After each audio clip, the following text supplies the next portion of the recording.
எல்லாரும் வீட்டுக்கு போனோம். அப்போ திருதராஷ்டிரன் கண்ணு தெரியல, கண்ணு தெரியாதனால இந்த அம்மா என்ன பண்றாங்க, கண்ணை கட்டிக்கிறாங்க. ஒரு சக்தி உள்ள ஒரு பொருளை அடக்கி ஆண்டா என்ன ஆகுன்றதுக்கு சாட்சி காந்தாரி.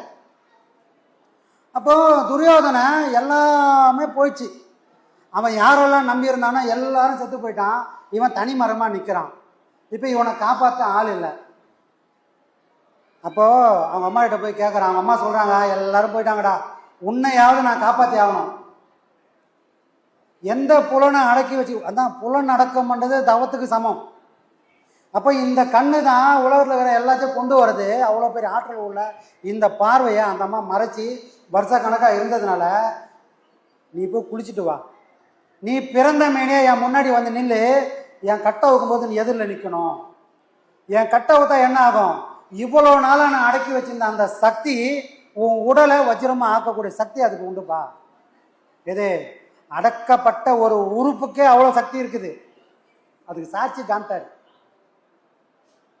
அப்போ துரியோதனை வரான். துரியோதனை வந்தான். அவன் நடுவில் ஒருத்தன் பண்ணிட்டான் வழிய அடிக்கணும்னு முடிவு பண்ணா இறைவன் எப்படி ஒன்று அழிச்சிருவான். உதாரணம் இது. உனக்கு 1000 யானை பலம் இருக்கலாம், விதின்னு ஒன்று இறைவன் வந்து நிற்பான் முன்னாடி. அவன் கரெக்டாக எதை மறைக்க சொன்னானோ அதை மறைச்சிட்டு போயிடுவான். அவன் மறைச்சது எது, இங்கே மறைக்கல. அவன் கண்ணை காலமுள்ள கிருஷ்ணனை விரோதியாவே பார்த்துருந்தான் துரியோதனை. காலமுள்ள விரோதியா பார்த்திய, அன்னைக்கு ஏன்டா அவன் பேச்ச கேட்ட, கேட்டிருக்க கூடாதுல்ல. அவன் 1000 புத்திமதி காலமுள்ள சொல்றான். டேய், அவங்களுக்கு 4 ஊட கொடுத்துட்றா, அவன் உன்கிட்ட சண்டைக்கே வந்துட மாட்டான்டா, நீ ராஜாவா இருந்துன்னு போன்னு சொன்னானே புத்தியே. அன்னைக்கு நீ அவன் பேச்ச கேட்டிருந்தனா நீ வாழ்ந்திருப்ப.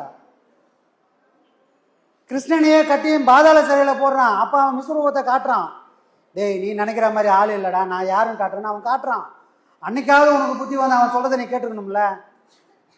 கேட்கலையே. என்னைக்கு கேட்கக்கூடாதோ அன்னைக்கு கேட்டதுனால என்னைக்கு வராத மரணம் அவனுக்கு வந்து சேர்ந்தது. இது எல்லாரோட வாழ்க்கையிலும் நடக்குது. அதுக்கு அவ்வளோ சக்தி இருக்கு சாமி. அந்த மாதிரி இந்த உலகத்தில் யார் பேச்சை கேட்கணுமோ அவங்க பேச்சை கேட்காம, யார் பேச்சை கேட்கக்கூடாதோ எங்கே கேட்கக்கூடாதோ அங்கே கேட்டுக்கினு துரியோதனை மாதிரி ஒரு விஷயம் நடந்துட்டு சாமி. கிருஷ்ண மாதிரி நடுநடுவில் யாரோ ஒருத்தர் டைவர்ட் பண்ணினே இருப்பாங்க.